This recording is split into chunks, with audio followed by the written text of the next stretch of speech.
शुकासारिके पूर्णवैराग्य जाते, वसिष्ठा परिज्ञान योगेश्वराचे, कवी वाल्मिका सारिखा मान्य ऐसा, नमस्कार माझा सद्गुरु रामदासा.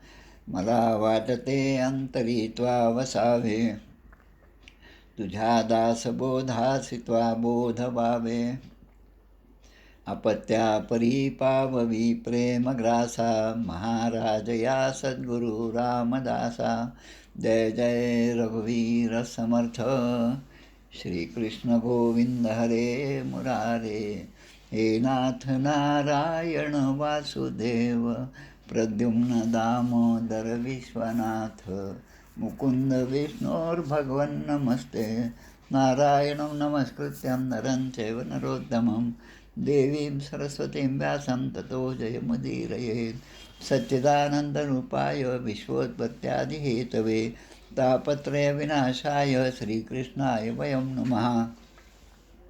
कृष्णाय वासुदेवाय हरये परमात्मने, प्रणतक्लेशनाशाय गोविन्दाय नमो नमः.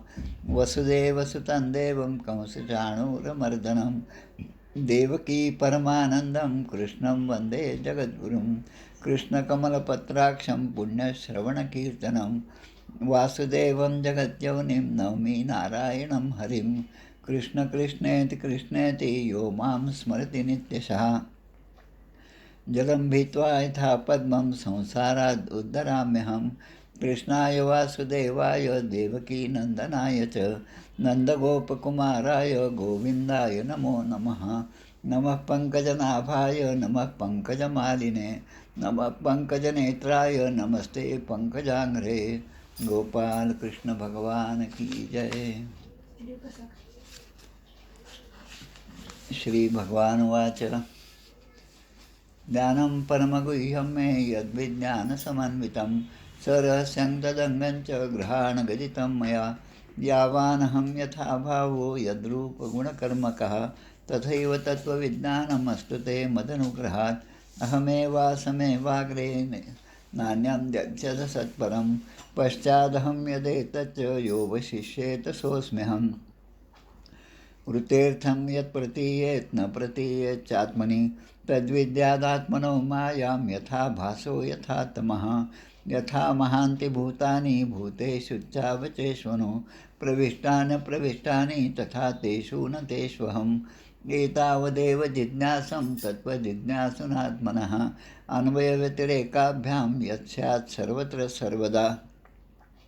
एतन्मतं समातिष्ठ परमेण समाधिना, भवान् कल्पविकल्पेषु न विमुह्यति कदाचित्. गोपाल कृष्ण भगवान की जय. अष्टमस्कंदाची अवतरणिका. अष्टमस्कंद प्रथमोध्यायात मन्वंतर कथा विख्यात गजेंद्र सापडला ग्राहमुखात द्वितीयोध्यायी कथा आहे. तृतीयात गजेंद्र कृतस्तुती, पावला संकष्टमुक्ती गजग्राह पूर्वकथाती. चतुर्थाध्यायात ब्रह्मदेवताकृत भगवस्तुती, पंचमोध्यायी निवेदलीती, देवदैत्य सागर मंथती. षष्ठाध्यायी ती कथा. सिंधू मंथन शिवविषपान. सप्तमात निवेदन, मोहिनी अवतार ग्रहण. अष्टमोध्यायी अमृत वितरण. नवमात देवासुर संग्राम. दशमात संग्राम समाप्ती. एकादशात द्वादशी मोहिनी शिवमोहन. पुढील 7 मन्वंतर, त्रयोदशात त्यांचा विस्तार, म्हणूनच्या कर्माचा विचार. चतुर्दशोध्यायी बली स्वर्ग विजय. पंचदशात आदिती पयोवृत. षोडशात आदितीशी प्रभुप्राप्ती. सप्तदशात वामन बली भेट. अष्टादशी त्रिपाद भूमिदान कथा. 19वी विख्याता द्विपादे जिंकी विश्वसत्ता. 22व्यात वामन बलिबंधन. 21 बलिमुक्तता. 22 बलीशी सूत्रप्राप्ती. 23 24 मत्स्यावतार कथा. गोपाल कृष्ण भगवान की जय. जय जय रघुवीर समर्थ. आज पुन्हा कालचीच तिथी आहे, फाल्गुन शुद्ध त्रयोदशी शक 1945. आणि आता दिवस जो आहे तो महत्त्वाचा आहे, 23 मार्च 2024. हा शहीद दिवस म्हणून शहीद दिन म्हणून मानला जातो. आपल्याला सगळ्यांना कल्पना आहे त्या गोष्टींची. शहीद भगतसिंग, शिवराम हरी राजगुरू आणि सुखदेव या तिन्ही क्रांतिकारकांना या दिवशी फाशी देण्यात आली होती. त्याचे कारणंसुद्धा आपल्याला माहिती आहेत. सँडर्सचा वध आहे, त्यानंतर त्यावेळेसच्या असेंब्लीमध्ये बॉम्ब फेकणं आणि तो बॉम्बसुद्धा ज्या ठिकाणी कोणी नव्हतं अशा ठिकाणी फेकण्यात आला होता. सरकारच्या विरोधामध्ये, इंग्रजांच्या विरोधामध्ये आपला रोष व्यक्त करण्यासाठी हा बॉम्ब टाकण्यात आला होता आणि त्याबद्दल या तिघांनाही तुरुंगात जावे लागले. लाहोर येथे जे सेंट्रल जेल आहे त्यामध्ये 23 मार्च म्हणजे आजच्याच दिवशी सन 1931 म्हणजे 93 वर्षापूर्वी या तिघांनाही संध्याकाळी 7:33 फासावर इंग्रजांनी चढवलेलं होतं. अनन्वित अत्याचार जे झाले त्याचं हे प्रतीक आहे. आजही हा शहीद दिवस म्हणून त्या ठिकाणी मान्यता प्राप्त आहे. आपणसुद्धा आपल्या देशामध्ये सुद्धा त्यांना आदरांजली वाहत असतो. एक योगायोग आमचा असा झाला की 2005-06 समर्थांच्या 2008 असणाऱ्या चतुःशताब्दी जन्मतिथीनिमित्त पदयात्रा त्यावेळेस आम्ही काढली होती. समर्थांचीच प्रेरणा, कारण 1893 शिकागो व्याख्यान झालं, त्याचे 100 वर्ष 1993 झाली आणि त्यावेळेस विवेकानंद स्मारक समितीच्या बरोबर 4 दिवस मी त्यांच्याबरोबर महाराष्ट्रामध्ये प्रवास केला आणि त्यातून एक प्रेरणा घेतली की आता 2008 समर्थांच्या जन्माला 400 वर्ष होणार आहेत, त्यानिमित्त आपण काहीतरी केलं पाहिजे. आणि मग त्या दृष्टीने पहिली पदयात्रा 2004-05 जाम समर्थाहून आपल्या नाशिक टाकळीपर्यंत झाली आणि त्याचा दुसरा भाग जो होता तो नाशिक टाकळी ते पुण्यातल्या कसबा पेठेतल्या गणपतीपर्यंत. आणि त्या नाशिक ते पुणे या दरम्यान आमचा मुक्काम मंचर या गावी होता. मंचर हे गाव जे आहे पुण्यापासून गेलं तर खेड, राजगुरुनगर, नंतर मंचर आणि मग नाशिकचा रस्ता. मंचरपासून भीमाशंकराला एक रस्ता जातो. मंचरमध्ये आमचा मुक्काम ज्या ठिकाणी होता त्या योगायोगच आहे हा. डॉक्टर घाटपांडे यांच्याकडे आमचा मुक्काम होता. आमच्याबरोबर जे काही 5-6 जण होते त्यांना ते आठवते असेल, त्यांच्याकडे मुक्काम होता. आणि रात्री बोलताना त्यांनी असं सांगितलं की हे जे शिवराम हरी राजगुरू आहेत हे माझे आत्तेभाऊ आहेत पुण्यामध्ये जे होते, आणि या आजच्या दिवशी जे त्यांना फाशी देण्यात आली होती, खरं म्हणजे तो जो काळ होता तो सुद्धा फार एक क्रांतिकारकांचाच काळ होता. त्या काळामध्ये फाशीची तारीख जी होती 24 मार्च होती, पण लोकांचा रोष इतका होता की कुठलीही परिस्थिती हाताबाहेर गेली असती, म्हणून त्यावेळेस इंग्रजांनी 1 दिवस आधी संध्याकाळच्या वेळेस त्यांना फासावर चढवलं. आणि त्या राजगुरूंचे भाऊ असणारे डॉक्टर घाटपांडे यांच्या घरी आमचा मुक्काम झाला. हे जेव्हा आम्हाला समजलं तेव्हा खूप आनंद झाला. ते काहीतरी आपणसुद्धा त्यांच्याप्रती आपला भावना व्यक्त करण्यासाठी हा योगायोग जुळून आला. त्या डॉक्टर घाटपांडे त्यांचा त्या काळामध्ये काही मोबाईल वगैरे असे नव्हते, त्यामुळे नंतर काही संपर्क झाला नाही. पण जेव्हा केव्हा मंचरला जाऊ तेव्हा त्यांची निश्चितपणे भेट घेऊ. आता आजचा जो आपला विषय आहे अष्टमस्कंधामधील 6वा अध्याय, देव आणि दैत्य यांचे म्हणून समुद्र मंथन. कालही आपण पाहिलं, या समुद्र मंथनाची पार्श्वभूमी पाहिली. आता इथे जे आहे ते शुकदेव जे सांगत आहेत की देवांनी, ब्रह्मदेवाने आणि इतर देवतांनी भगवंताकडे जाऊन भगवान श्रीहरींची स्तुती केली. ती स्तुती आपण काल पाहिली. किती 8 का 11 श्लोकामध्ये ती स्तुती होती. 34 ते 43 10 श्लोकामध्ये ती स्तुती होती. आणि ती स्तुती आणि विराट स्वरूपाचं वर्णन हे जवळपास सारखंच आहे. पहिल्या स्कंदामध्ये विराट स्वरूपाचं वर्णन येतं, ते अगदी सारखंच आहे. आणि ती स्तुती ऐकून आता भगवंताला पण राहवलं नाही आणि भगवंत त्या ठिकाणी प्रगट झाले. आता त्यांचं तेज असं होतं की हजारो सूर्य एकाच वेळी उगवलेले आहेत असं वाटावं. एक सूर्य उगवतो आणि उगवायचा जो वेळ आहे त्यावेळेस आपण त्याच्याकडे पाहिलं तर आपल्याला किती आनंद होतो. पण प्रखर असं तेज असणारा सूर्य दुपारी 12 वाजता जेव्हा आग ओकत असतो, आता ते दिवस येणारच आहेत, तेव्हा त्याच्याकडे पाहणंसुद्धा आपल्याला कठीण जातं. मग अशा भगवंताच्या तेजाने सर्व लोकांचे डोळे दिपून गेले होते. तेनैव महसा सर्वे देवा प्रतिहते क्षणाः ना पश्यन् खं दिशः क्षोणीत महात्मानं च कुतो विभुम. ना पश्यन् खं म्हणजे त्यावेळेस आकाशाकडे पाहतासुद्धा आलं नाही कोणालाही, इतके डोळे दिपून गेले होते. आकाश, दिशा, पृथ्वी आणि किंबहुना स्वतःचं शरीरसुद्धा आपल्या डोळ्याला दिसत नव्हतं, इतका तो प्रकाश त्या ठिकाणी निर्माण झाला. आता भगवंतानी प्रत्यक्ष दर्शन दिलेलं आहे. भगवंताच्या दर्शनाचे या ठिकाणी 3-4 श्लोक दिलेले आहेत. विरिंचो भगवान दृष्ट्वा सहशर्वेण ताम तनुम स्वच्छां मरकतश्यामां कंजगर्भ हृदयक्षराम. ब्रह्मदेव आणि शंकर यांनी त्या रूपाचं दर्शन घेतलं. सगळ्यांना खूप आनंद झाला आणि ते रूप जे आहे ते अत्यंत अद्भुत असं होतं. श्रीमद भागवतामध्ये भगवंताच्या या स्वरूपाचे वर्णन अनेक ठिकाणी आलेलं आहे. आता भागवताच्या व्यतिरिक्त एका ग्रंथामध्ये, एका स्तोत्रामध्ये हे भगवंताचं वर्णन आलेलं आहे. ते थोडक्यामध्ये आपण पाहूया.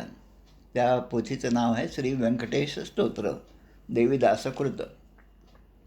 आता हे देवीदास कोण आहेत असा जेव्हा प्रश्न पडला तेव्हा अनायासे आपले आदरणीय श्री सुनीलदादा चिंचोळकर आमच्या घरी होते आणि तेव्हा त्यांचंही म्हणणं असं पडलं की हे देवीदास आणि आपला देवदासांचा मठ जो आहे तेच हे असतील असं त्यांनी मला बोलून दाखवलं. पण अजूनही त्याचा पूर्ण धागा काही मला सापडला नाही. पण कसं काय असे ना, ही जी स्तुती आहे ती स्तुती खूप सुंदर अशी दिलेली आहे. त्यामध्ये भगवंताच्या गुणाचं वर्णन आहे आणि तसंच भगवंताच्या रूपाचं देखील वर्णन त्या ठिकाणी आहे. हेच वर्णन या ठिकाणी 3-4 श्लोकामध्ये केलेलं आहे. अशाच प्रकारचं श्री व्यंकटेश स्तोत्रामध्ये म्हणतात, गुणातीता गुणज्ञानी निजबोध रूपा निमग्ना शुद्ध सात्विका सुज्ञा गुणप्राज्ञा परमेश्वरा. श्रीनिधी श्री वत्सलांचनधरा भयकृत भयनाशना गिरिधरा दुष्टदैत्य संहार करा वीरा सुख करा तू एक. निखिल निरंजन निर्विकारा विवेकखाणी वैरागरा मधुमूर दैत्य संहार करा असुरमर्दना उग्रमूर्ती. असं गुणांचं वर्णन आहे. आणि मग भगवंताच्या रूपाचं वर्णन केलेलं आहे. ते सुद्धा इतकं सुंदर आहे. सुरेख सकळ सरळ अंघोळिका नखे जैसी चंद्ररेखा घोटी व सुनीळ अपूर्व देखा इंद्रनिळाचे परी. चरणी बाळे घागरिया वाकीवरच्या गुजरिया सरळ सुंदर पोटरिया कर्दळी स्तंभाची परी. भगवंताच्या पूर्ण अवयवांचं वर्णन या ठिकाणी आलेलं आहे. गुडघे मांडिया जानस्थळ कटीतटी किंकिणी विशाळ खारते विश्वोत्पत्ती स्थळ वरी झळाले सोनसळा. हे पूर्ण वर्णन ऐकल्यानंतर प्रत्यक्ष भगवंताचं रूप आपल्या डोळ्यासमोर उभं राहील इतकं छान वर्णन या ठिकाणी केलेलं आहे. उभय बाहुदंड सरळ नखे चंद्रापरीस तेजाळ. नख जे असतात, आपण जेव्हा नख कापतो तेव्हा आपल्या लक्षात येतं कापल्यानंतर तो जो आकार आहे तो चंद्राप्रमाणे, चंद्राची कोर द्वितीया तृतीया चतुर्थी आपण जर पाहिलं तर ती जशी दिसते तसं नखे चंद्रापरीस तेजाळ शोभती दोन्ही करकमळ रातोत्पलाची. रातोत्पल म्हणजे रात्री उत्पन्न होणारा कमळ, त्याप्रमाणे करकमळ जे आहे त्याचं वर्णन केलेलं आहे. असं सुंदर वर्णन त्या ग्रंथामध्ये श्री व्यंकटेश स्तोत्रामध्ये केलेलं आहे. आता हे सगळं पाहून आणि पुन्हा त्यामध्ये दिसतं आहे की वक्षस्थळावर लक्ष्मी आहे आणि गळ्यात कौस्तुभमणीसुद्धा आहे, वनमालासुद्धा शोभून दिसत आहे. आता हे सगळं वर्णन पाहिल्यानंतर आणि भगवंताला प्रत्यक्ष पाहिल्यानंतर भगवान शंकर आणि ब्रह्मदेव हे आता भगवंताची स्तुती करू लागले. ब्रह्मदेवाने स्तुती केलेली आहे. श्लोक 8 ते श्लोक 15, 8 श्लोकामध्ये हे वर्णन त्या ठिकाणी केलेलं आहे की ज्यांचा उत्पत्ती स्थिती आणि प्रलयाशी काही संबंध नाही. भगवंत नामानिराळे आहेत पण त्यांच्या अधिष्ठानावर ही उत्पत्ती स्थिती आणि हे लय हे सगळं सुरू असतं. त्याचा लवलेशही त्यांच्यावर आपल्याला दिसत नाही, कारण ते प्रकृतीच्या गुणांपासून रहित आहेत. गुणांचा कुठेही त्यांच्यामध्ये स्पर्श नाही. मोक्षरूप परमानंदाचे महान समुद्र आहेत. समुद्र म्हणजे समुद्र जसा विशाल व्यापक असतो तसं मोक्ष स्वरूप, मोक्ष काय आहे, त्याचं जर स्वरूप काय असेल तर ते भगवंताकडे पाहिल्यानंतर लक्षात येईल. आणि ते कसे आहेत, ते सूक्ष्माहूनच सूक्ष्म आहेत आणि त्यांचं रूप अनंतसुद्धा आहेत. म्हणजे एकाच वेळेस ते दोन्ही आहेत, परम ऐश्वर्यशालीसुद्धा आहेत. म्हणून अशा भगवंतांना आम्ही नमस्कार करतो. असं कोण म्हणते तर ब्रह्मदेव उवाच, ब्रह्मोवाच. आता नारद पंचरात्र स्तोत्र नावाचा एक ग्रंथ आहे. त्यामध्ये भगवंताच्या या पूजनाचा विधी देवर्षी नारदाने सांगितलेला आहे आणि त्यामध्ये उपासनेचं स्वरूपसुद्धा सांगितलेलं आहे. आणि मग त्या उपासनेच्या आधारे आता हे दोघे असं म्हणतात, हे निर्मात्या, आपल्या या विश्वमय स्वरूपामध्ये मला तिन्ही देवतांचंसुद्धा दर्शन होत आहे. त्वयग्र आसीत त्वयी मध्ये आसीत त्वयंत आसीद इदम आत्म मतंत्रे. म्हणजे भगवंता त्वयी अग्र आसीत म्हणजे या विश्वाच्या निर्मितीच्या पूर्वी, अग्र म्हणजे पूर्वी, आसीत तूच होतास, त्वयी मध्ये आसीत आणि तूच मध्ये सुद्धा आहेस, आणि त्वयानंत आसीत आत्मतंत्रे म्हणजे या विश्वाच्या सुरुवातीला, जसं आपण म्हणतो या चतुश्लोकी भागवतामध्ये, अहमेवासमे वाग्रे नान्यम दत् सदसत्परम पश्चादहम यदेतच्च योगशिष्येत सोऽस्म्यहम. पूर्णात पूर्ण मुदच्यते हा जो श्लोक आहे तो याच प्रकारचा आहे. म्हणून इथे उदाहरण दिले, तमांतिरंतो जगतोस्य मध्यम घटस्य मृत्स्नेव परस्मात्. जसा एखादा घडा आहे, तो पूर्वी मातीच्या रूपामध्ये होता, नंतर तो घड्याच्या रूपामध्ये कोणीतरी घडवलं म्हणून तो तयार झाला, आणि तो जेव्हा भंग पावेल तेव्हा पुन्हा ती मातीमध्येच तो एक रूप होणार आहे. हे जसं आहे तसं हे विश्व तुमच्यामधूनच निर्माण झालं आणि ते स्थित आहे ते तुमच्यामुळेच आहे. आणि त्याचा लय जो आहे, प्रलय जो आहे, तो भगवान शंकर करतात, ते सुद्धा तुमच्यामध्ये सामावलेलं आहे. असं तुमचं रूप आहे. पश्यन्ति युक्ता मनसा मनीषिणो गुणव्ययायेप्य गुणम विपश्चितः. आता जे विवेकी आहेत, जे शास्त्रज्ञ आहेत, शास्त्रज्ञ म्हणजे सायंटिस्ट नाही, जे शास्त्र जाणतात, शास्त्राचं ज्यांना ज्ञान आहे, अनेक ग्रंथांचा, उपनिषदांचा, चारी वेदांचा अभ्यास ज्यांनी केला आणि तो अभ्यास केल्यानंतर ज्यांच्या दृष्टीमध्ये फरक पडला, आता ते ज्या ज्या ठिकाणी पाहतील त्या त्या ठिकाणी त्यांना बाह्यरूप न दिसता भगवंताचं स्वरूप दिसतं. असे जे आहेत ते सुद्धा आपलं मन एकाग्र करून तुमच्या या निर्गुण स्वरूपाचा साक्षात्कार करून घेत असतात आणि घेतात. तसं या ठिकाणी म्हटलं, यथाग्नी मेधस्य मृतं च गोषु भुवन्नम अंबुद्यमने च वृत्तीम.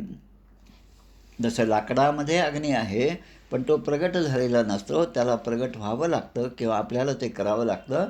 गाय समोर आहे, त्या गाईचं दोहन केल्यानंतर मग ते दूध आपल्याला प्राप्त होतं. पृथ्वी जी आहे, पृथ्वी आपल्याला समोर डोळ्यांना दिसते, पण त्यामध्ये इथे शब्द येतं कर्षण. कर्षण म्हणजे की त्यामध्ये संस्कृत शब्द आहे कर्षयती इथे कर्षणा. कर्षण म्हणजे काय, कृष्णाचा अर्थ आपण कर्षण म्हणतो, कर्षण म्हणजे आकर्षण करणं, तसाच कर्षण याचा अर्थ शेती करणे. मग शेती जेव्हा आपण करतो तेव्हा पृथ्वीपासून आपल्याला अन्न प्राप्त होतं, पृथ्वीमध्ये जेव्हा आपण खणतो तेव्हा आपल्याला पाणी प्राप्त होतं. आणि तसंच जर आपण व्यापार केला, म्हणजे काहीच उद्योग नाही केला, तर पोटा पाण्याची सोय काय होईल. म्हणून जे जे उद्योग करतात, व्यापार करतात, त्यांना आपल्या उपजीविकेचं साधन त्या उद्योगातून जसं प्राप्त होतं, तसंच विवेकी पुरुष ज्यांना जे आत्ताच सांगितल्याप्रमाणे शास्त्रज्ञ किंवा विवेकी पुरुष हे जे आहेत त्यांनासुद्धा भक्तियोग असेल, ज्ञानयोग असेल, या सगळ्यांच्याद्वारे त्यांची बुद्धी शुद्ध होते आणि आपल्या स्वरूपाला ते जाणून घेऊ शकतात. आणि म्हणून ज्याप्रमाणे वणव्याने व्याकुळ झालेले हत्ती, एखाद्या जंगलामध्ये उन्हाळ्याच्या दिवसामध्ये आमच्या लहानपणी खेड्यामध्ये असताना दूर डोंगरावर अनेक प्रकारे वणवा लागलेला आम्हाला पाहायला मिळत होतं. तर अशा वणवा लागल्यानंतर भयंकर परिस्थिती जेव्हा निर्माण होते तेव्हा त्या जंगलातले हिंस्र पशु जो आहे त्या आगीमुळे इकडे तिकडे पळत राहतात, आपला जीव वाचवण्यासाठी पळतात. आता अशा पळणाऱ्या जीवांना, त्या जनावरांना जेव्हा एखादं पाण्याने भरलेलं सरोवर त्यांना दिसतं आणि त्यामध्ये जाऊन ते जेव्हा त्यांचं मन शांत करतात, तेव्हा त्यांना जसा आनंद होतो तसं आपल्या दर्शनासाठी आम्ही उत्सुक झालो आहोत आणि आपलं आम्हाला दर्शन झालं आणि त्यामुळे आम्हालासुद्धा तशी शांतता, अनुभव, समाधान प्राप्त होत आहे. दृष्ट्वागता निवृत्तीमध्ये सर्वे गजादवार्ता इव गांग अंबहा. पुढे म्हणतात की आता आम्ही म्हणजे आम्ही कोण कोण, अहम गिरित्रश्च सुरादयो ये प्रक्षादयो दक्षादयो अग्निर इव केतवस्ते. प्रभो, मी स्वतः, शंकर, अन्य देवता म्हणजे ब्रह्मा, विष्णू, महेश, त्यानंतर इतर ऋषी, त्या त्या काळातले त्या त्या मन्वंतरामध्ये असणारे सप्तऋषी, त्यानंतर दक्ष प्रजापती, हे जे आहेत ते सगळे अग्नीपासून वेगळ्या झालेल्या ठिणग्याप्रमाणे एक अग्नी प्रज्वलित केला आणि वारा आल्यामुळे त्या अग्नीतून अनेक ठिणग्या जशा निर्माण होतात, तसेच आम्ही या तुमच्या अंशातूनच निर्माण झालेलं आहोत. मग आमचे कल्याण जे आहे ते जीवदशा प्राप्त झाल्यामुळे आमचं कल्याण कशात आहे हे आम्हाला समजत नाही, पण तुम्ही आता आम्हाला ते समजावून सांगा. म्हणून ब्राह्मण, देव इत्यादींनी काय करावं, आता आम्ही यापुढे काय करावं, ही एक विवंचना घेऊन आम्ही आपल्यासमोर आलेलो आहोत असं ते भगवंताला म्हणतात. आणि आता आपण आज्ञा करावी आणि तुमची आज्ञा जी आहे ती शिरसावंद्य मानून आम्ही त्याप्रमाणे करू. करिष्ये वचनम तव, गीतेमध्ये जसं सांगितलं तसं भगवंता आता तुम्ही जसं सांगाल त्याप्रमाणे आम्ही करू. आता पुढचं आमचं जे काही व्हायचं असेल ते हो, पण तुमच्या आज्ञेच्या बाहेर काय आम्ही राहणार नाही. आता हे सांगत असताना शुकदेव म्हणजे मध्ये मध्ये थोडासा ब्रेक देतात, म्हणजे मी पण आहे या कथेमध्ये, असं शुकदेव आपल्याला सांगतात की ब्रह्मादी देवतांनी इंद्रिय निग्रहपूर्वक हात जोडून अशी विनंती केली. शुकदेव सांगतात आपल्याला, सगळ्या देवतांनी दोन्ही हात बद्धांजली सन संवृत्त सर्व कारकान, की हात जोडून त्यांनी जेव्हा विनंती केली तेव्हा भगवंताला तो मनोगत पाहून खूप आनंद झाला आणि भगवंतानी गंभीर वाणीने त्या सगळ्यांना उद्बोधन केलं. भगवंत त्यांना म्हणाले, काय म्हणतात भगवंत या ठिकाणी, श्री भगवान म्हणाले, हंत ब्रह्मन्न हो शंभो, हे देवा मम भाषितम शृणुता वहितः सर्वे, श्रेयो व स्यात् यथा सुराहा. ब्रह्मदेव, शंकर आणि देवतांनो जे जे त्या ठिकाणी जमले होते त्यांना भगवंत म्हणतात की तुम्ही सर्वजण लक्षपूर्वक तुमच्या कल्याणाचा उपाय ऐका. आता हे कशासाठी आले होते, ती कालच्या अध्यायामध्ये तो भाग आला होता आपल्याला. त्या दुर्वास ऋषीचा शाप इंद्राला मिळाला, कारण त्यांनी दिलेला हार जो आहे तो इंद्राने आपल्याजवळ न ठेवता तो हत्तीला घातला. हत्तीने तो खाली तुडवला आणि पायाखाली तुडवला गेला. त्यामुळे आपण दिलेल्या त्या हाराचा अपमान झाला, माझाच तो अपमान झाला असं म्हणून दुर्वासाने त्यांना शाप दिला. कोणाला? इंद्रांना, की इंद्रा, तू आणि तुझे सगळे देवता, तुझे सगळे अधिपती जे आहेत, या सगळ्यांची शक्ती आता सगळी निघून जाईल आणि तुम्ही शक्तिहीन व्हाल. आणि या शापाचा परिणाम म्हणून काल आपण पाहिलं की त्या शापामुळे असुर जे आहे ते असुर आता देवांवर विजय मिळवू लागले. आणि आता या ठिकाणी भगवंत सांगतात, यात दानवै दैत्ययस्तावत संधीर विधीर्यताम. म्हणजे यावेळी असुरांवर भगवंताची कृपा आहे. भगवंताची कृपा म्हणजे काळाची कृपा. आता असुरांचे दिवस आलेले आहेत. आपण म्हणतो ना, 4 दिवस सासूचे, 4 दिवस सुनेचे. नवीन सूनबाई आली, आता सासू जसं म्हणेल तसं ती ऐकत जाते. आणि पुढे पुढे मग आता सून जी आहे तिला पुन्हा सून येते आणि मग आता ही सासूची जागा घेते आणि मग आता ती आपल्या सुनेला तिच्याशी व्यवहार करत जाते. आता हे सहजपणे संसारामध्ये होत नाही. यामध्ये दोघी जणी ज्या आहेत, सासू आणि सुना, या 2 वेगळ्या घरातल्या असल्यामुळे त्यांच्यामध्ये मतभेद हे होणारच आहेत. पण हळूहळू सत्संगाने ते मतभेद हळूहळू कमी होत जातात. तसं या ठिकाणी हे असुर जे आहेत त्यांच्यावर आता काळाची कृपा आहे. आता काळाची कृपा म्हणजे भगवंताचीच कृपा आहे आणि म्हणून असुर हे बलवान झालेले आहेत आणि तुम्ही देव असूनसुद्धा बलहीन झालेले आहात. मग आता अशा वेळेस काय करायचं की तुम्ही दैत्य आणि दानव यांच्याकडे जाऊन काहीतरी समेट करा. इलेक्शनचे फॉर्म भरायचे, आता कुठल्या पार्टीकडून मी उभं राहावं यासाठी मला कोणीतरी 10 लोकांना भेटावं लागेल, त्यांच्या मिटिंगमध्ये जावं लागेल, त्यांचं ऐकून घ्यावं लागेल. आपल्या मनामध्ये जे आहे ते मिळवण्यासाठी मला कोणाशी पण हातजोडी जशी करावी लागते, तसं या ठिकाणी म्हणतात, अरयोपि ही संधेया सती कार्यार्थ गौरवे अहिमूषक देवा ह्यर्थस्य पदवीं गतीही. एखादं मोठं कार्य करायचं आहे, एखादं यश आपल्याला संपादन करायचं आहे, तर जर वेळ आली आणि वेळ आपल्याला अनुकूल नसेल तर शत्रू पक्षाशी सुद्धा हातमिळवणी करावी लागते. पॉलिटिक्समधला हा सगळ्यात मोठा भाग जो आहे तो आज जेवढे पॉलिटिशियन आहेत त्यांच्यामध्ये नसेल एवढा भगवंतामध्ये आधीपासूनच होता. त्यामुळे कोणी असं समजू नये की आपण खूप मोठे भीष्म पितामह आहोत. परंतु काम झाल्यानंतर मात्र, म्हणजे निवडणूक झाल्यानंतर मात्र, जेव्हा आपण निवडून येऊ तेव्हा आपल्या मनात जे असेल तेच आपल्याला करायचं, एवढं मनात ठेवून ते एकमेकाशी मैत्री करायला लागले.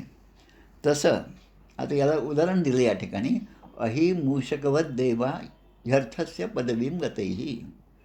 एका लाकडाच्या पेटीमध्ये एक साप अडकलेला आहे. साप एकटाच आहे. आता या पेटीतून बाहेर कसं पडावं हे त्याला समजत नाही आणि अशा अवस्थेमध्ये त्याच पेटीमध्ये त्याला एक उंदीर दिसतो.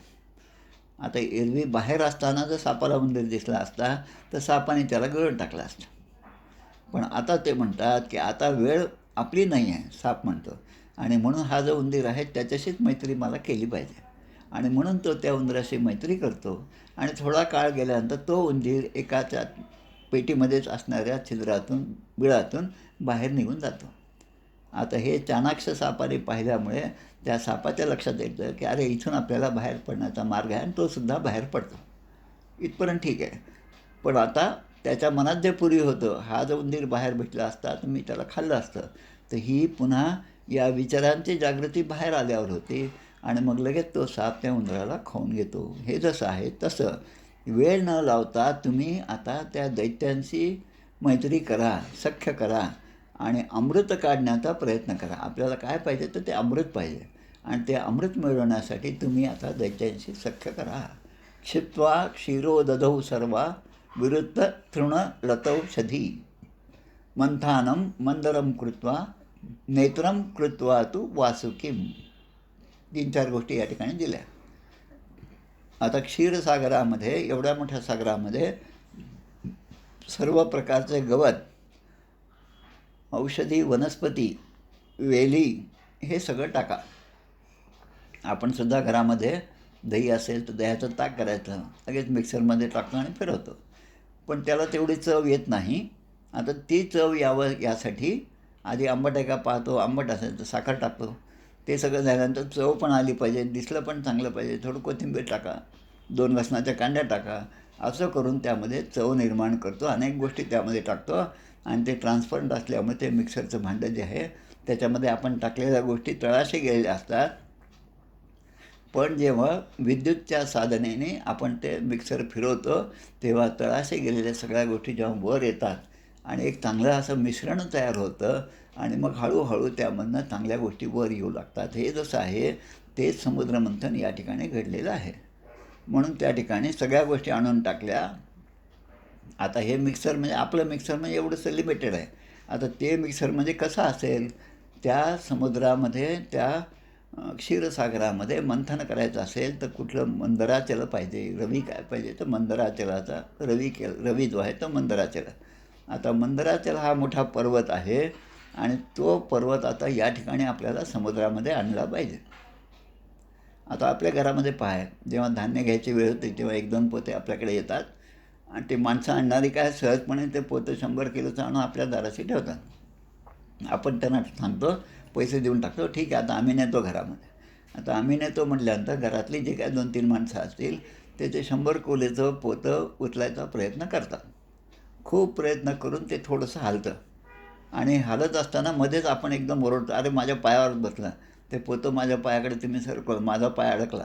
असं जेव्हा आपण आरडाओरडा करतो मग तेव्हा मग शेवटी असं जाऊ दे बाई इथंच राहू दे, उद्या पोहू आपण, कोणातरी अजून 4 माणसाला आणू. असं जसं होतं तसं या ठिकाणी त्या मंदराचलाला आणण्यासाठी देव आणि असुर या दोघांनी प्रयत्न केला. आता तर मंदिराच्या आणायची वेळ झाली, पण त्याच्यामध्ये आता ज्यांनी प्रयत्न केला आणि ते निष्फळ झाले, ज्यांना ते खूप जड आहे असं वाटायला लागलं, मग त्या दैत्यांना श्रम व्हायला लागले आणि त्याचं फळ आपल्याला मिळेल की नाही अशी शंका निर्माण झाली. आता म्हणतात, देवतांनो यूयम स्तनो मोदध्वं यदिच्छन्त्य सुराः न संरंभेण सिद्ध्यन्ति सर्वेर्थाः सांत्वनया यथा.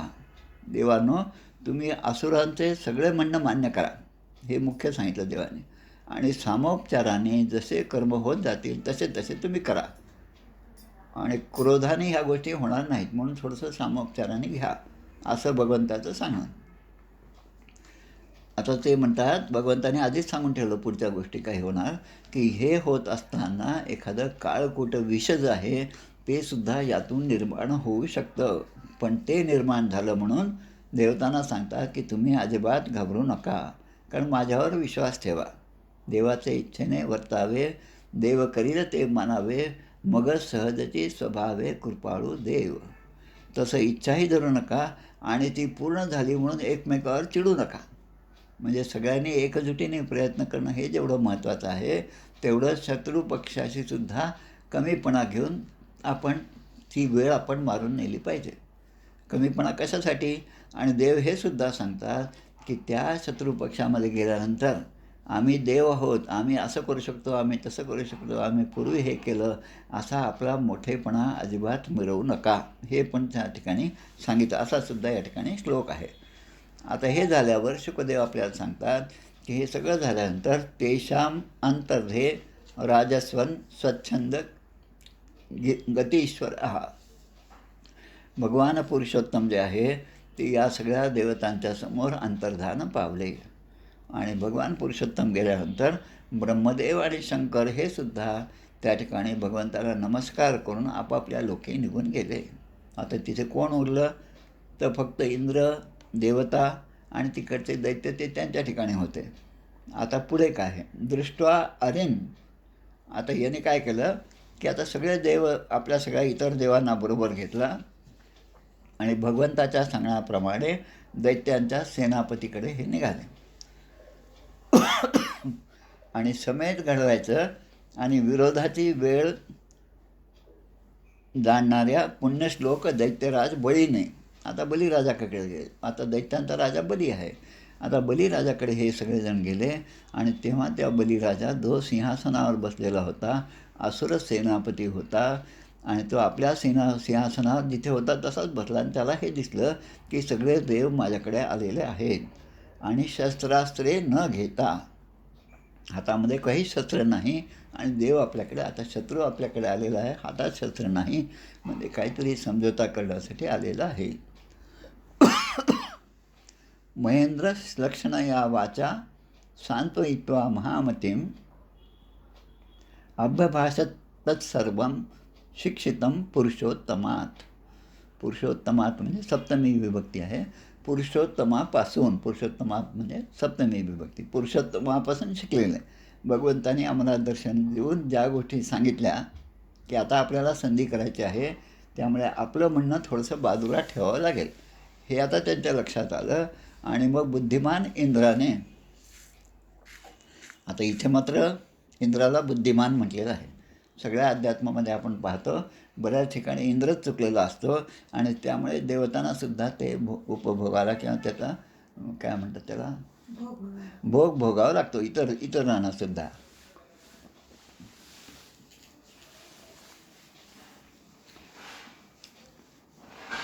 तर भगवंताने जे शिकवलं होतं देवांना आणि इंद्रांना, त्याप्रमाणे आता ह्या देवता त्या बळीराजाकडे जाऊन बळीराजासमोर उभ्या राहिल्या आणि हात जोडून त्यांनी बळीराजाला आपलं सगळं निवेदन त्याच्यासमोर मांडलं. आता ही गोष्ट जी आहे ते सगळं ऐकलं आणि आता ज्या देवता आत्तापर्यंत बलवान होत्या आता त्या बलहीन झालेल्या आहेत. आणि बळीराजा विचार करतो की माझं जे सैन्य आहे, असुरांचं सैन्य आहे, ते आता बलवान आहे. त्यामुळे आता साहजिकच त्याच्या ठिकाणी अहंकार निर्माण झाला, मोठेपणा त्याच्या ठिकाणी आला. त्या दैत्यराजाने या सगळ्यांचं जे काय म्हणणं होतं ते मान्य केलं आता तिथे बसणारे जे होते असुरच होते. त्यामुळे जे असुरांची नावं आहेत तीच नावं या ठिकाणी दिलेली आहेत. शंभरो अरिष्ठनेमिश्च ये च त्रिपुरवासिना. हा त्रिपुर निवासी असुरजन, अरिष्टनेमी, शंभरासूर हे सगळे जे आहेत त्यांनी त्यांच्यासमोर ही गोष्ट घडली आणि त्यांनासुद्धा आनंद झाला. तेव्हा देव आणि असुरांनी समझोता केला. आजकालच्या बातम्या त्याच आहेत. हे त्यांना भेटायला गेले, ते त्यांना भेटायला गेले, 1.5 तास भेट झाली.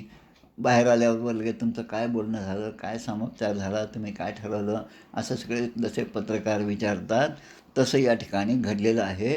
आणि मग देव आणि असुरांनी समझोता केला आणि मैत्री केली. हा त्यामधनं एक मोठा ब्रेकिंग न्यूज तयार झाली.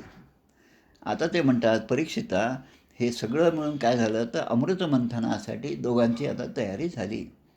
उद्यमम परमम चक्रुर मृतार्थे परंतप ततस्ते मंदर गिरिमोजस उत्पाट्य दुर्मदा.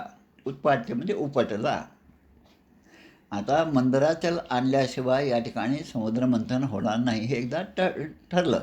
भीमरूपी स्तोत्रामध्ये आपण म्हणतो, मंदराद्री सारिखा द्रोणो क्रोधे उत्पाटीला बळे. हनुमंताचं वर्णन या ठिकाणी आहे. मंदराद्रीसारखा तो द्रोणागिरी तो सुद्धा त्याने उपटून महाबळी हनुमंताने तो आणला लक्ष्मणाचा प्राण वाचवण्यासाठी. तसं हा मंदराचल जो आहे त्याला आता त्या जमिनीतून उखडणे शब्द या ठिकाणी दिला आहे. आणि आरडाओरडा करत, कारण त्याला खूप शक्ती लागणार आहे आणि ज्या ज्या ठिकाणी शक्तीचं संचलन असतं तेव्हा सगळ्यांच्या अंगामध्ये ती शक्तीचा संचार होण्यासाठी काहीतरी आपल्याला म्हणावं लागतं. जसं जय भवानी, जय शिवाजी असे आपण जे नारे लावतो आणि शिवाजी महाराजांच्या काळातसुद्धा हर हर महादेव असं म्हणत जे ते युद्धाला तयार होत होते, त्याच प्रकारे या ठिकाणीसुद्धा सर्वांनी म्हणून आरडाओरडा केला. आणि दूर भारोत वहनश्रांता. आता तो पर्वत इतका जड होता की त्याला उचलून नेणं फार अवघड होतं आणि तो पुष्कळ लांब न्यायचा आणि तो समुद्रामध्ये स्थित करायचा, अशी परिस्थिती. तेव्हा काही वेळाने त्यांचे हात दुखायला लागले, सगळे शक्तिहीन झाले, आदेश शक्तिहीन झाले होते त्या दुर्वासांच्या शापामुळे, हे सगळे देवता. आणि आताच त्यांना असं वाटत होतं की आता हे काही समुद्रमंथन आपल्याकडून होणार नाही. इंद्र, बळी हे सगळे जण थकून गेले होते, म्हणजे राजेसुद्धा थकून गेले, तर प्रजा तर थकलेली असणारच आहे. त्यामुळे तो पर्वत घेऊन ते काही पुढे जाऊ शकले नाही. आणि तेव्हा नाईलाजाने त्याने हा पर्वत रस्त्यातच ठेवला, म्हणजे जिथपर्यंत उचलला गेला तितका उचलला. आता आमचं त्याने होत नाही म्हणून त्याने हार खाल्ली आणि तो पर्वत तसाच जमिनीवर ठेवला.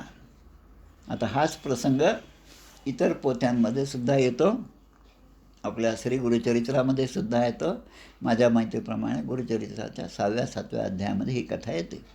गोकर्ण महाबळेश्वराचं आख्यान जे आहे त्यामध्ये आहे, जेव्हा रावणाने ही पिंड स्वतः शंकराने त्यांना दिलेली हे घेऊन तेव्हा रावण निघाला, तेव्हा शंकराने त्याला सांगितलं की मी तुला पिंड देत आहे, ते माझं आत्मस्वरूप आहे आणि ते तू घेऊन जात आहेस, पण एक अट आहे की याला खाली जमिनीवर ठेवू नको. ज्या क्षणी तू हे जमिनीवर ठेवशील त्या क्षणी हे पिंड त्याच जमिनीवर तिथे स्थित राहील, मग तुला काही ते उचलता येणार नाही. हा प्रसंग आहे गुरुचरित्रात आहे, इतरही ग्रंथामध्ये आहे. आता रावणाची झाली पंचायत. रावण हा कितीही दुष्ट असला तरी रोज संध्या स्नान करणारा ब्राह्मण होता, दशग्रंथी ब्राह्मण होता. संध्येची वेळ झाली, आता त्या लिंगाचं त्या पिंडीचं काय होईल ते हो, पण संध्या मात्र चुकवली नाही पाहिजे, हे ज्या रावणाला कळतं आणि हे ज्या रावणाला कळत नाही त्यांच्यासाठी ही कथा. आणि म्हणून तो रावण असं म्हणतो की आता मी याला कुठे ठेवू, कोणीतरी असेल तर मी त्याच्या हातामध्ये हे देऊ शकतो. आता भगवंतानी, नारदानी, आणि भगवंत कसं सगळे सर्व साक्षी आहेत, सगळीकडे त्यांचं लक्ष असतं, तेव्हा भगवंताने गणपतीरायाला हा निरोप दिला. गणपतीने एक बालवेष धारण केलं, एका गुराख्याचं वेष धारण केलं आणि हातामध्ये काहीतरी फुटाणे वगैरे घेतले आणि ते खात खात गणपती तिथून चालले. आता गणपती असं दाखवत आहेत की मला या रावणाची ओळख नाही, रावण कोण आहे हे मी जाणत नाही. रावणाने हाक मारली तेव्हा हा मुलगा पुढे गेला आणि तो म्हणतो की अरे तू कोण आहेस. आता हा मुलगा म्हणजे हे गणपती म्हणता की माझ्या बापाने तुझं काही बिघडलं आहे का, काही घेतलं आहे का, की माझे तेवढी तू चौकशी करत आहेस वगैरे असं बोलला तो लहान मुलगा.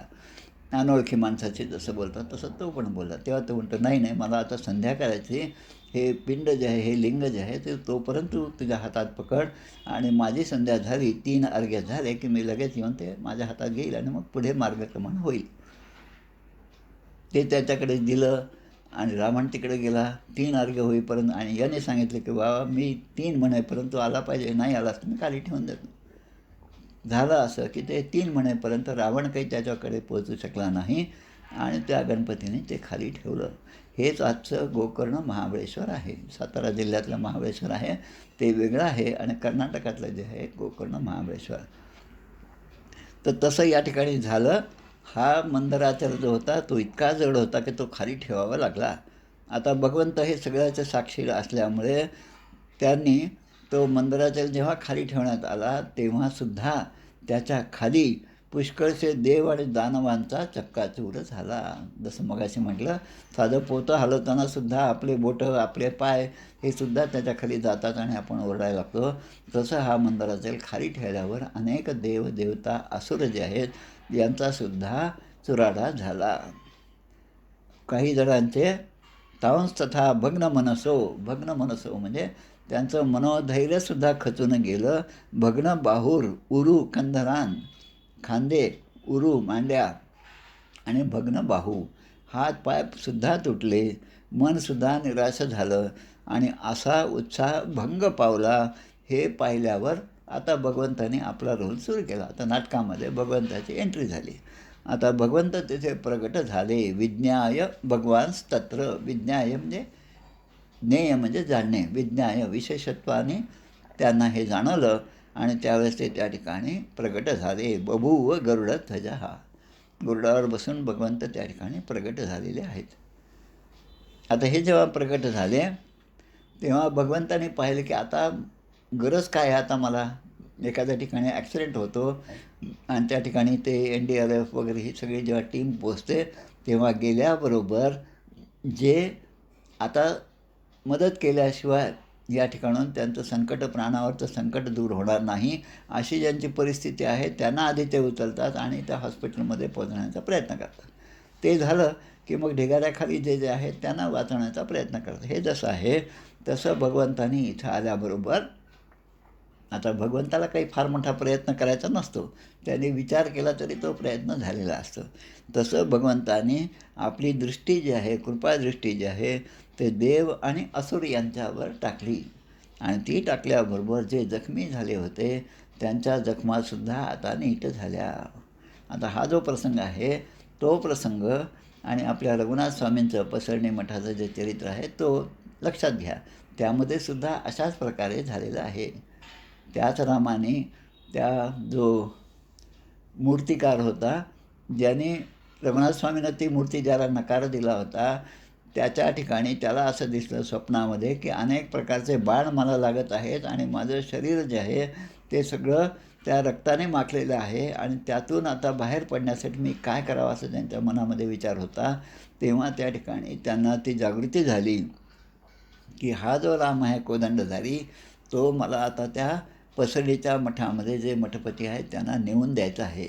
आणि ते नेऊन देण्यासाठी जेव्हा गेले तेव्हा रघुनाथ स्वामीने आपल्या कृपादृष्टीने त्यांच्याकडे पाहिल्याबरोबर तो जो मूर्तिकार होता त्याच्या अंगावरच्या सगळ्या जखमा पूर्ण धुवून निघाल्या आणि तो पूर्ववत झाला. तसं या ठिकाणी भगवंताची अमृतमय दृष्टी पडल्यामुळे ज्यांना जखम झाली होती, व्रण होते, ज्यांच्याकडून रक्त वाहत होतं, त्या सगळ्या पीडा त्यांच्या दूर झाल्या. गिरिपात विनिष्पिष्टा अन्विलोक्याम अर अमरदानवान ईक्षया जीवया मासान निर्जरान निवृणान यथा. निवृणान म्हणजे वृण आणि पीडा भगवंताने दूर केली. आता भगवंत जेव्हा आलेले आहेत त्यावेळेस आता तर मंदिरातील उचलणं काही अवघड नाही भगवंताला. गिरींचारोप्य गारुडे, आरोप्य म्हणजे भगवंताने तो पर्वत उचलला आणि आपल्या गरुडावर ठेवला. आता हे इतक्या सहजपणे झालं की जसा एखादा कापसाचा ढिगारा किंवा पोतं सहजपणे एखाद्या मुलाने उचलावं तसं भगवंताने ते उचललं. हस्ते नैकेन लिहिल्या. आपल्या एका हातानेच ही गोष्ट भगवंताने केली. आणि आरुह्य प्रययावब्धिम सुरासुरगणही वृताः. सुर आणि असुर यांच्या समोरच भगवंतानी त्या गरुडावर ते सुद्धा बसले आणि तो पर्वतसुद्धा बरोबर घेतला आणि ते त्या तटावर नेऊन त्याने तो त्या ठिकाणी खाली ठेवला. अवरोप्य गिरीम स्कंधात सुपर्णः पततांबरः ययो जलांत उत्सृज्य हरिणास विवर्जिताः. आता पक्षीराज गरुडावर बसून हे आले, समुद्राच्या तटावर आले. म्हणजे आता इतक्या लांबून ते उचलून आणायचं होतं, हे काम भगवंताने सोपं केलं. आणि आता तो समुद्राच्या तटावर तो पर्वत खाली उतरवला. आणि नंतर आता भगवंताचं पॉलिटिक्स आता पहा. या ठिकाणी भगवंत असं म्हणतात की आता मंदराचल आपण आणला, आता यामध्ये आपल्याला घुसळण करायची आहे, मंथन करायचं आहे. त्यासाठी रवी आहे, पण त्याला दोरी लागेल. आता दोरी कोणाची? तर सापाची. अनंतम वासुकी शेषम. आता त्या वासुकीला दोरी बनवायचं आणि हे मंथन करायचं. आता वासुकीला जर मी आणतो म्हणलं तर हा गरुड त्याला खाऊन टाकेल, आणि गरुड हे आपलं वाहन आहे. म्हणून भगवंतानी अवरोप्य गिरीम स्कंधा सुपर्ण पतताम वरहा. मग पक्षीराज गरुडाने त्या पर्वत त्या ठिकाणी ठेवला, त्याच्या खांद्यावरचा पर्वत खाली ठेवला आणि भगवंताने आज्ञा दिली. आणि आज्ञा दिल्याबरोबर तो गरुड जो आहे तो भगवंताच्या आज्ञेप्रमाणे त्या ठिकाणाहून निघून गेला. असं म्हणून या ठिकाणी हा अध्याय समाप्त होत आहे. काल जे आपण म्हटलं ते आपले श्रीधर स्वामी, जी श्रीधरी टीका आहे त्यामध्ये त्यांनी या अध्यायाचं नाव अमृतमंथन असं दिलेलं आहे. समुद्रमंथन, अमृतमंथन म्हणजे मंथनानंतर प्राप्त झालेलं अमृत. आणि या ठिकाणी म्हणलेलं आहे इथे श्रीमद्भागवते महापुराणे पारमहंस्याम संहितायाम अष्टमस्कंधे अमृतमथने. मथनानंतर अमृत काढायचं आणि मंदराचलायनयन. आनयन म्हणजे आणणे, नयन म्हणजे नेणे, आनयन म्हणजे आणणे. मंदराचल आणण्याचा उद्योग ज्या अध्यायामध्ये झाला हा अध्याय नाम षष्ठोध्याय हा. अशा प्रकारे हा 6वा अध्याय या ठिकाणी पूर्ण होत आहे. यामध्ये काही अध्याय असे 40च्या वर असल्यामुळे आपल्याला ते वेगवेगळे घ्यावे लागत आहेत. नाही तर 15-20चे असले तर आपण एकत्र 2-2 अध्यायसुद्धा घेऊ शकतो. 1-2 मिनटात आपण थांबूया. गोपाल कृष्ण भगवान की जय. मग आरती म्हणूया आपण.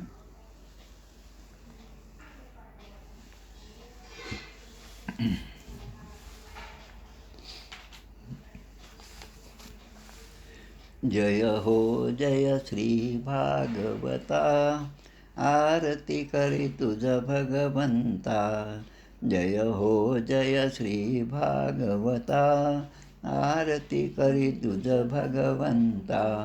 श्री शुकमुनीने परम भक्तीने नाना परीने गायले जा हरिचरिता.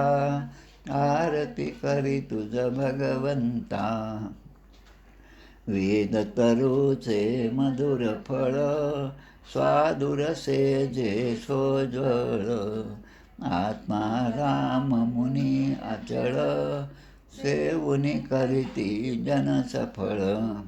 महापर्वणी आली अवनी की अगहरणी, भवजलतरणी ती पतिता. आरती करी तुझ भगवंता. येथे व्यासाची वाणी, सार्थक हरिगुण गावोनी. शास्त्रपुराणी मुकुटमणी, परम प्रेमामृत जननी. सहज सेविता भाविक भक्ता, उदारदाता मोक्ष तत्वता देहाता. आरती करी तुझ भगवंता. गमते जणू मानस तीर्थ, 12 सोपाने युक्त. निर्मल भक्ती जले भरित, विहरे हरिहंस चितेथ. श्लोक सुखमले संत अलिकुले, सेवनी रमले भान विसरले रस पिता, आरती करी तुझ भगवंता. अपार महिमा ग्रंथाचा, वदवे ना कोणासाचा. मेवा कविवर संताचा, प्राणची कीर्तनकाराचा. जणबोधाचा स्वयंप्रभेचा, द्वादश कळीचा रवी अंतरीचा. तमहर्ता आरती करी तुझ भगवंता. ग्रंथ नव्हे हा श्रीकृष्ण, गीते वेधी मन पूर्ण. अनन्य होता या शरण, खचित टळे जन्म मरण. त्रितापदाती चिरये शांती, नाथ हि वदती रामपदी ठेवी माथा. आरती करी तुझ भगवंता. जय हो जय श्री भागवता, आरती करी तुझ भगवंता. गोपाल कृष्ण भगवान की जय. जय जय रघुवीर समर्थ.